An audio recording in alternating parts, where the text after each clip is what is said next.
Сезне алтын утта кеше авырлык килгәндә сынала дигән тапшыру тыңларга чакырабыз.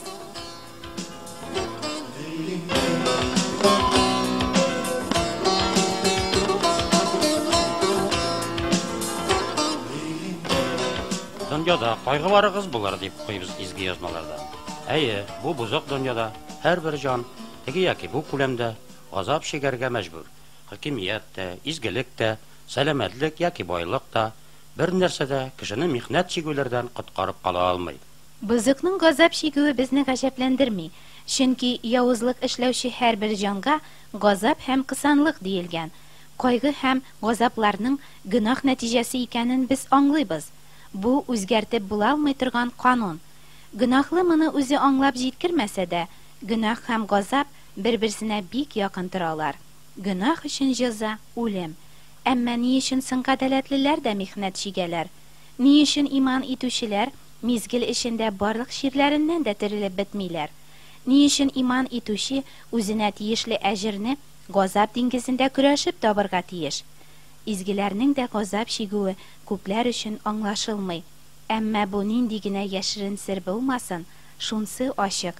Алла ул мәхәббәт, һәм ул аларга күкләрдә мәңгелек дан иҗат итү өчен генә үзенең изгеләренең дә газап чигүенә юл куя. Җәфа чикми генә беркем дә изге була алмый. Халык сүзләре дә изге язмаларга нигезләнгән. Алтын утта кеше авырлык килгәндә сынала. Кайгы белән танышмый торып, шатлыкны танып булмый. Бәләдән курыккан кешенең рәхәте булмый. Михнәттән куркып торудан аны тату артыграк. Бәләне кайгырып җиңмиләр. Хезмәтсез, михнәтсез бәхет табылмый, табылса да тагылмый.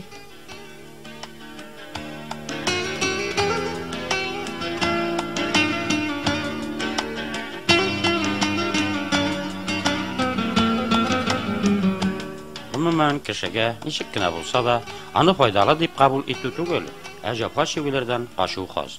Әмма изге язмалар әйтүенчә, газап чигү ошраклыгына хәл түгел, кадерле бүләк. Чөнки кеше аны дөрес итеп кабул иткәндә, ул аның мәңгелеккә булачак танын һәм әҗерен арттыру чарасы. Ышкыннар югарыга омтылган кебек, кеше дә михнәт чигү өчен туа, дип яза Аюб пәйгамбәр.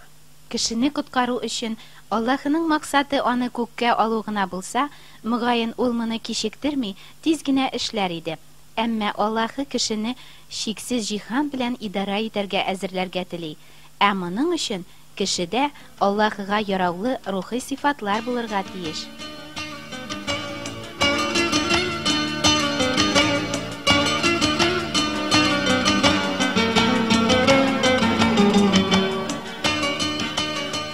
Улым, Раббының шелтәсен кире какма, аның җәзасына рәнҗемә. Ата кеше үзенең сөйгән улын ничек шелтәләсә, Раббы да үзенең яраткан бәндәсен шулай шелтәли диелгән изге язмаларда. Һәрбер җәза хәзерге вакытта шатлык булып тоелмый, хәсрәт, әмма соңыннан аның аша өйрәтелеп, гадаләтлелекнең игелекле җимешләрен китерәчәк. Әйе, газаплар, михнәтләр, афәт һәм ширләр иман итүчеләр өчен барыннан да бигрәк җәза булып түгел, тәрбия чарасы итеп бирелә. Гөнаһка баткан кешегә карата ул инде иман иткән булса да, аны мин-минлегендән тулысынча азат итү өчен Аллаһы газап чигерү чарасын кулланырга мәҗбүр. Бер акыл иясе булай дигән: газаплар аша үтмичә, Аллаһыны танып белүдә без бер генә адымда алга китә алмаячакбыз. Кайберәүләргә бу арттыру кебек тоелыр. Әмма кайгы газаплар мәҗбүр итмәсә, бик азлар Аллаһы белән якыннан аралашуны эзли башлыйлар. Бары тик көтелмәгән афәт, коточкыч хәрәкәт, авыр ширләр генә кешене уйландыра һәм аңа булышучы, коткаручы Худайны эзләргә мәҗбүр итә. Худай сайлап алган Исраил халкының тарихы моңа ачык мисал.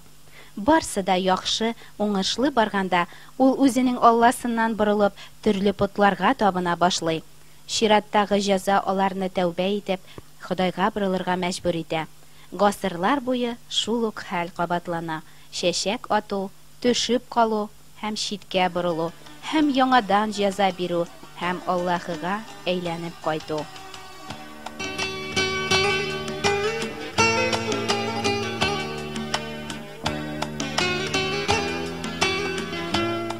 Шуны аңлау мөһим.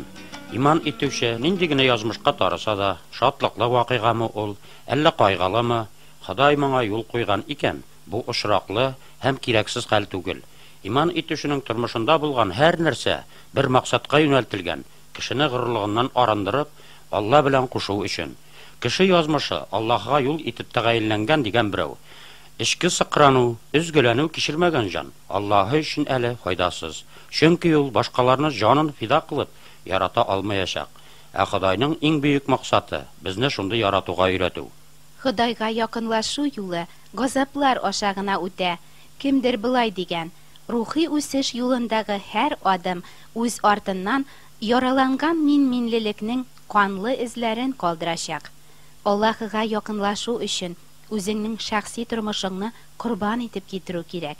Яшь түкмәгән күзләр нур шәшә алмыйлар дигән шагыйрь. Еллар буе җыелган ямсыз сыйфатларыннан кеше мизгел эчендә генә арына алмый.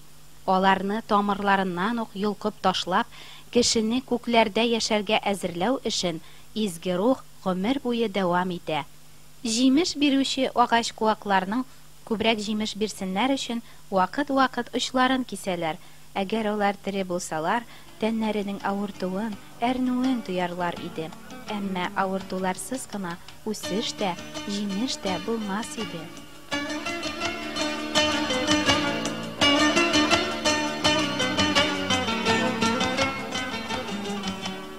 Кайберәүләргә шир артыннан шир, кайгы артыннан кайгы килеп кенә тора. Бу бит миңа Худайның җәзасы. Аллаһы минем тәүбә итеп, үзенә борылуымны көтә дип уйламый да алар. Тәкәббер кеше Аллаһы алдында бөгелергә, аның аякларына егылырга теләмей. Киресенчә, ул Худайны гаеплей, аны сүгә башлый әле. Ә үзенең күп михнәтләр кичерүе, җиңелмәве, бөгелмәве белән хатта мактана, масая. Әйе, акылсызны 100 кат суктырсаң да файдасы булмас диелгән. Ишагая пәйгамбәр аша Ходай ашынып булай ди: "Кешеләр, нигә соң мин сезгә һаман җәза бирергә мәҗбүр? Мин сезгә җәза бирдем, әмма үзгәрмәдегез. Миңа каршы баш күтәрүегезне дәвам иттегез. Һәм хәзер һәр йөрәк, һәр җан ширле. Аягыгыздан түбәгезгә кадәр тәннәрегез җәрәхәтләнгән. Яраларыгыз ачык, әрни. Инде сезнең кай җирегезгә сугарга?"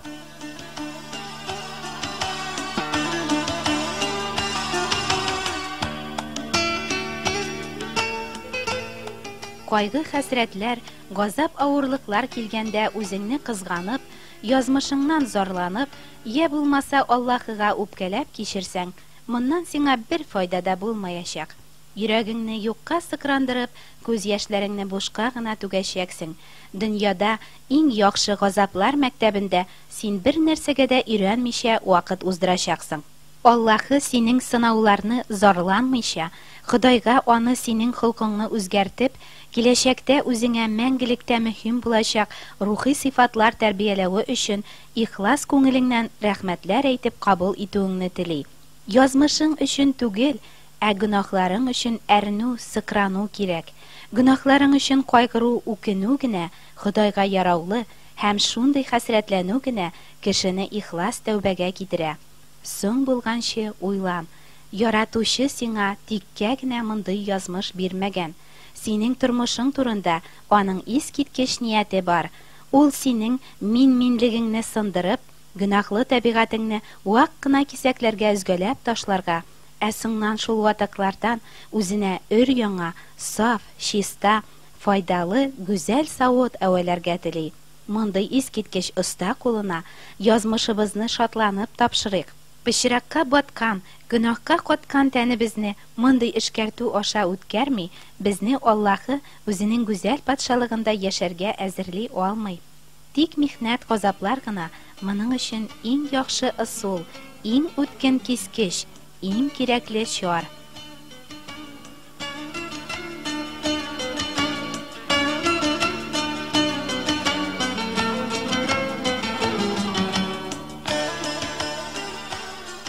Шүлмәкче үзе балчыктан ясаган савытны кулланырга яраклы һәм ныклы булсын өчен утка койган кебек, яки алтын утта эретелеп, кирәксез матдәләрдән чистартылган шикелле, Ходай да иман итүчеләрне авыр сынаулар аша үткәреп ныгыта, аларны рухи яктан үстерә, камилләштерә, аларда сабырлык, юашлык, басынкылык кебек гүзәл сыйфатлар тәрбияли.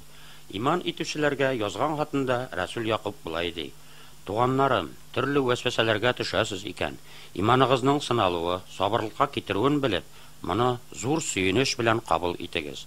Сабырлык исә сезне бернинди кимчелексез һәм бөтен тулылыгы белән камил булуга китерер." Ходай кешеләрнең Аллаһыны белүләрен, үзенә инануларын кайгылар җибәрмичә генә дә теләр иде. Әмма бәндәләрнең бәгырьләре шул кадәр каткан ки, алар бушны сөеп, юкны эзлиләр. Үзләренең шириячәк тән нәфесләрен канәгатьләндерү өчен бар көчләрен, бар гомерләрен сарыф итәләр. Кызыкмагыз шома юлларда кайгы хәсрәтсез генә йөрүче кешеләрдән. Андыйлар тайгак юлларда тора, бер егылырлар һәм башка инде тора алмаслар. Байлык туплау, мал җыю, дөнья мәшәкатьләренә бирелү, тән нәфесләрен генә канәгатьләндереп яшәү аларны мәңгелек һәлакәткә алып китәр. Бу дөнья күз ачып йомганчы гына, бүген бар, иртәгә инде юк. Сынауларны да безгә яратучы вакытлыча гына һәм күтәрә алырлык кына бирә. Безнең иза чигүләребезне күреп, белеп, тәнебездәге газапларны үзе тоеп торучы бердән-бер изге зат һәрберебезнең авыр йөген үз өстенә алып күтәрергә тели. Шуңа күрә кайгыларыгызны Худайга китерегез, аны чакырыгыз һәм ул сезне калдырмас. Ши җәрәхәтле, әрнегән яраларыгызны шифалы май белән бәйләр, күңелегезне юатып, авыр йөгегезне үзенә алыр, сезне кучагында җылытыр.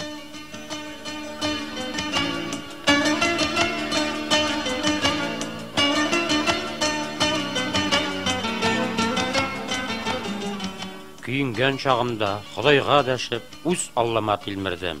Үзенең йортыннан авазымны ишетте, алдында тилмерүемне аның колагы ишетте.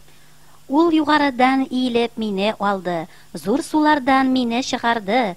Ул мине иркенгә чыгарды, үзе яратканга күрә мине коткарды.